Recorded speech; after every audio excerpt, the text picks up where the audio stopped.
श्रीमन्नारायण नारायण हरि हरि, भजमन्नारायण नारायण हरि हरि।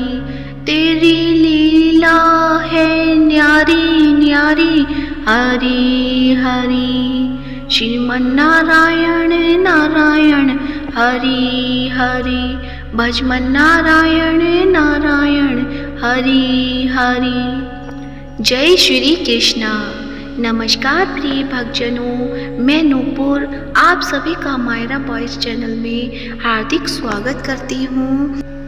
आप सभी को मायरा बॉयज चैनल की तरफ से आषाढ़ मास के शुक्ल पक्ष की देवशयनी एकादशी की हार्दिक शुभकामनाएं। आज के इस वीडियो में आप सुनेंगे देवशयनी एकादशी की संपूर्ण व्रत कथा, जिसमें आपको देवशयनी एकादशी की व्रत कथा सुनने को मिलेगी, साथ ही एकादशी माता की कथा भी सुनेंगे। तो प्रेम से बोलिए विष्णु भगवान की जय हो, श्री हरि के अनंत स्वरूपों की जय हो। आषाढ़ मास के शुक्ल पक्ष की एकादशी को देवशयनी एकादशी के नाम से जाना जाता है।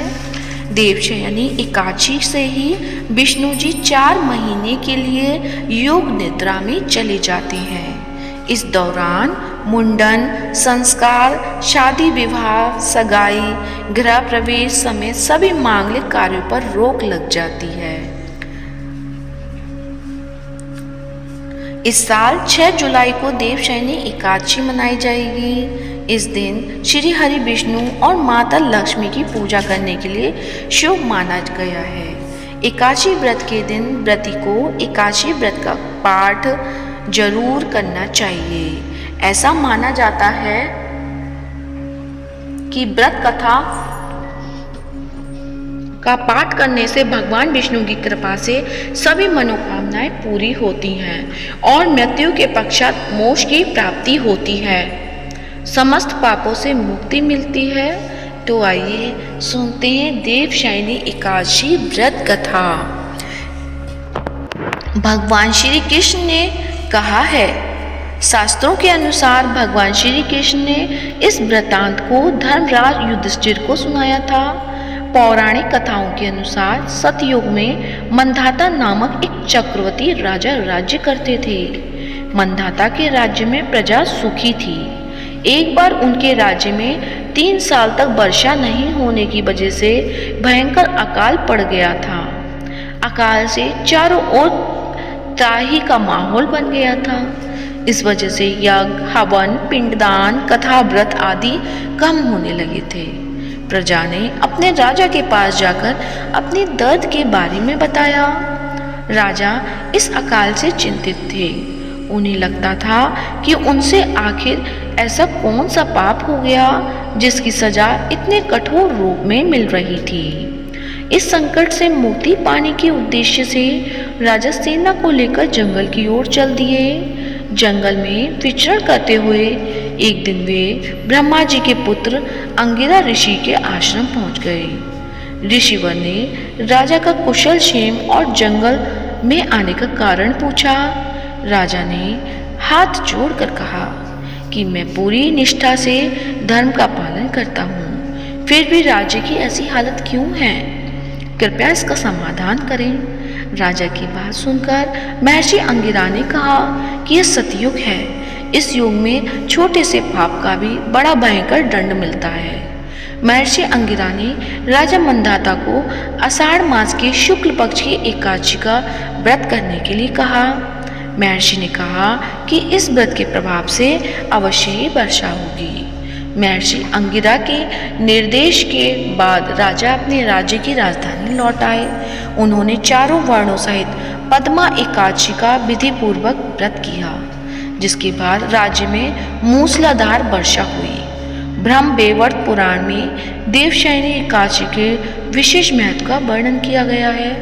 मान्यता है कि देवशयनी एकादशी के व्रत से भक्त की समस्त मनोकामनाएं पूर्ण होती हैं और व्यक्ति को मोक्ष की प्राप्ति होती है। तो प्रेम से बोलिए लक्ष्मीपति नारायण भगवान के अनंत स्वरूपों की जय हो। अब आप सुनेंगे एकादशी माता की कथा। तो कथा को पूरे भक्ति भाव से और प्रसन्न चित्त मन से पूरा अवश्य सुने। एकादशी माता की जय हो। एक बार एक राज्य में एक राजा रहा करता था। राजा बहुत ही बुद्धिमान और बलशाली था। राजा सदैव अपनी प्रजा का बहुत अच्छे से ध्यान रखता था। प्रजा भी अपने राजा को बहुत पसंद करती थी। राजा की 2 बेटियां थीं। राजा अपनी दोनों बेटियों से बहुत प्रेम करता था। राजा की छोटी बेटी देखने में बहुत सुंदर और आकर्षक थी और राजा की बड़ी बेटी छोटी बेटी के मुकाबले थोड़ा कम सुंदर थी। राजा की छोटी बेटी ग्यारस माता की पूजा किया करती थी और सभी लोग राजा की छोटी बेटी से बहुत प्रेम करते थे और बहुत प्रशंसा भी किया करते थे। राजा भी अपनी छोटी बेटी को बड़ी बेटी से अधिक प्रेम करता था, जिस कारण राजा की बड़ी बेटी को अपनी छोटी बहन से बहुत नफरत होने लगी थी। राजा की दोनों बेटियां जब बड़ी हो गई तब एक पड़ोस राज्य में रहने वाला राजकुमार राजा की बड़ी बेटी के लिए रिश्ता लेकर आया। लेकिन जैसे ही उस राजकुमार की नज़र राजा की छोटी बेटी पर पड़ी तो वह राजकुमार राजा की छोटी बेटी पर आकर्षण हो गया और उससे पहली नज़र में प्रेम कर बैठा। उस राजकुमार ने राजा की बड़ी बेटी के साथ विवाह करने से मना कर दिया और उसने राजा से कहा कि मैं आपकी छोटी बेटी से विवाह करना चाहता हूँ। जिसके बाद राजा की बड़ी बेटी यह देखकर अपनी छोटी बहन से बहुत क्रोधित हो गई और राजा की बड़ी बेटी ने अपनी छोटी बहन को अपना सबसे बड़ा दुश्मन मान लिया। राजा की बड़ी बेटी ने अपनी छोटी बहन से बदला लेने का निर्णय किया, जिसके लिए उसने अपनी छोटी बहन को जान से मारने का निर्णय किया। राजा की बड़ी बेटी ने अपनी छोटी बहन को मारने के लिए सबसे पहले एक लड्डू में जहर मिलाकर अपनी छोटी बहन को दे दिया और उसको लड्डू खाने को कहा।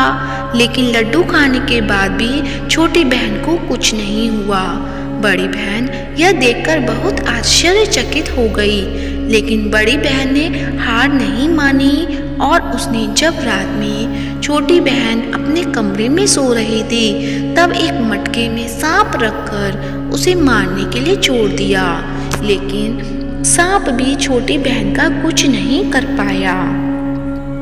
जिसके बाद बड़ी बहन ने अपनी छोटी बहन से कहा कि चलो हम लोग कुएं से पानी भरकर लाते हैं। जिसके लिए वह अपनी छोटी बहन को पानी भरने के बहाने कुएं के पास ले गई और उसने अपनी छोटी बहन को कुएं में धक्का दे दिया।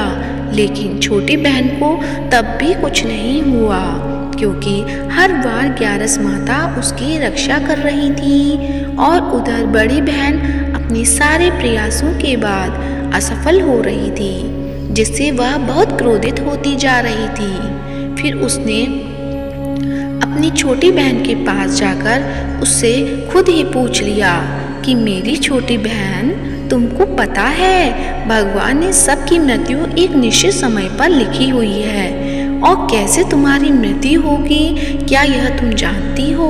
तब छोटी बहन ने अपनी बहन को बताया कि हाँ, मैं जानती हूँ मेरी मृत्यु कैसे होगी। छोटी बहन से यह सुनकर बड़ी बहन मन ही मन बहुत प्रसन्न होने लगी और उसने अपनी छोटी बहन से कहा, तुम मुझे अपनी मृत्यु का राज बताओ। छोटी बहन ने अपनी बड़ी बहन से कहा कि मेरी मृत्यु तो एक तोते में है। जो तोते के गले में एक हार है, उससे मेरी मृत्यु होगी। जब तक कोई भी व्यक्ति तोते को मारकर वह हार अपने गले में पहनेगा तो मैं मूर्छित हो जाऊंगी और जैसे ही उस हार को अपने गले से उतारेगा तो मैं वापस जीवित हो जाऊंगी।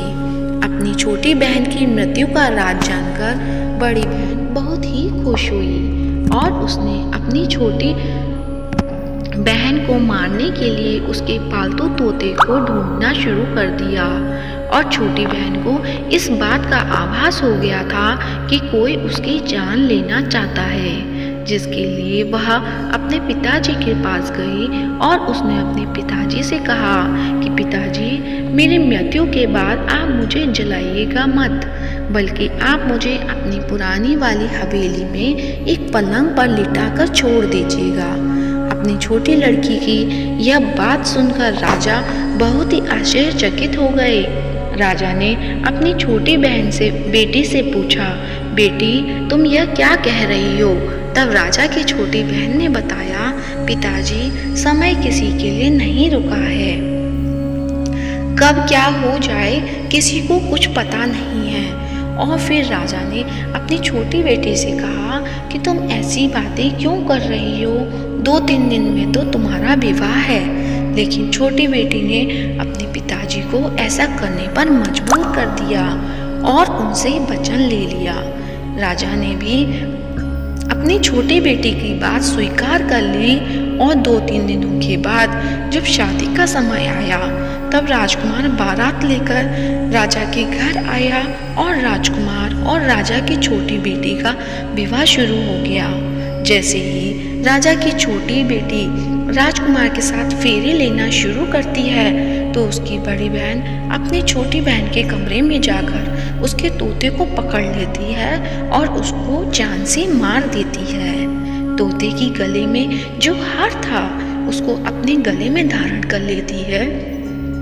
जैसे ही बड़ी बहन उस हार को अपने गले में धारण करती है तो उधर छोटी बहन 3.5 फेरे ले पाती है और वहीं पर बेहोश होकर गिर जाती है।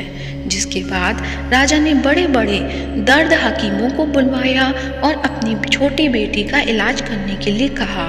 राजा की बात सुनकर वैद्य ने छोटी बेटी को जब चेक किया तो राजा ने को बताया कि छोटी बेटी ना तो जीवित है और ना ही मरी हुई है। यह मैं ऐसा पहली बार देख रहा हूँ। राजा ने वैद्य और हकीम को यह बात बाहर बताने से मना कर दिया और उनको कहा कि तुमने यह बात किसी को बताई तो हम तुम्हें फांसी दे देंगे। राजा ने अपनी छोटी बेटी को पुराने महल में ले जाकर पलंग पर लिटा दिया और वहाँ पर कुछ सैनिकों को तैनात कर दिया। वापस अपने महल पर आ गया। राजा की बड़ी बेटी अपने पिताजी के पास आई और कहने लगी, पिताजी, अगर यह शादी संपन्न नहीं हुई तो आपकी इज्जत का क्या होगा? आप कहें तो मैं आपकी इज्जत बचाने के लिए राजकुमार से शादी करने के लिए तैयार हूँ। जिसके बाद राजा ने अपनी बड़ी बेटी की बात मान ली और राजा ने बड़ी बेटी को छोटी बेटी के कपड़े पहनाकर मंडप पर भेज दिया। लेकिन राजकुमार यह जान गया कि राजा की छोटी बेटी नहीं है बल्कि यह राजा की बड़ी बेटी है। लेकिन जब राजकुमार ने शादी करने से मना किया तो सभी लोगों ने राजकुमार को विवश करके राजा की बड़ी बेटी से बचे हुए फेरों को संपन्न करा दिया और विवाह करवा दिया। जिसके बाद राजकुमार राजा की बड़ी बेटी को अपने महल ले गया। राजकुमार राजा की बड़ी बेटी से ना तो बात करता था, ना ही उसको पसंद करता था, ना ही उसके आसपास भटकता था और राजकुमार ने यह फैसला कर लिया कि वह अपनी प्रेमिका को ढूंढ कर रहेगा और ये जानकर रहेगा कि उसके साथ क्या हुआ। एक दिन राजकुमार अपने घोड़े पर सवार होकर राजा के पुराने महल के पास पहुंच गया, जहां पर उसने कुछ सैनिकों को देखा। महल के पास जाकर पहुंचकर राजकुमार जब महल को ध्यान से देखा तो वह समझ गया कि यह तो हमारे ससुर जी का महल है। तब राजकुमार ने सैनिकों से पूछा कि तुम लोग यहाँ क्या कर रहे हो? इस महल के अंदर उस पलंग पर कौन लेटा है? जिसके बाद सैनिकों ने बताया कि यहाँ पर राजा की छोटी बेटी लेटी है। यह सुनकर राजकुमार बहुत प्रसन्न हो गया और वह तुरंत अपनी प्रेमिका के पास पहुंच गया और उसकी सेवा करने लगा। जैसे ही रात हुई तो राजा की छोटी बेटी उठकर खड़ी हो गई। राजकुमार यह देखकर बहुत खुश हो गया और उसने अपनी प्रेमिका से पूछा कि तुम यहाँ क्या कर रही हो? तुम मेरे साथ मेरे घर चलो। राजा की छोटी बेटी ने राजकुमार को सारी बातें बता दी कि मेरी जान एक तोते में बसी थी और मैंने यह बात सिर्फ अपनी बड़ी बहन को बताई थी और मुझे पता है कि उसने ही मुझे मारने का प्रयास किया है। उसके पास एक हार है जिसको वह सुबह पहन लेती है और रात को उतार देती है। जब तक वह हार को पहनकर रहती है तब तक मैं मूर्छित रहती हूँ, और जैसे ही वह हार को उतार देती है तो मैं जीवित हो जाती हूँ। और जब तक मेरी बड़ी बहन के पास वह हार है तब तक मैं ऐसे ही जीवित और मूर्छित होती रहूँगी। अगर मेरी बहन के पास जो हार वह मेरे हाथ में लग जाए तो मैं हमेशा के लिए जीवित हो जाऊँगी। राजकुमार की ये बात सुनकर राजा की छोटी बेटी के पास रहने का निर्णय ले लिया, और उसने अपने बचे हुए सारे फेरे उस पलंग की लेटी राजकुमारी की छोटी बेटी के साथ ले लिए और अपना विवाह पूर्ण कर लिया और वहीं पर ही रहने लगा। देखते ही देखते कुछ समय में राजा की छोटी बेटी और राजकुमार की पत्नी पेट से हो गई। एक दिन राजकुमार को किसी काम से बाहर जाना पड़ा। तब छोटी बहन के पेट में बहुत तेज दर्द होने लगा, जिसके बाद ग्यारस माता का आह्वान किया।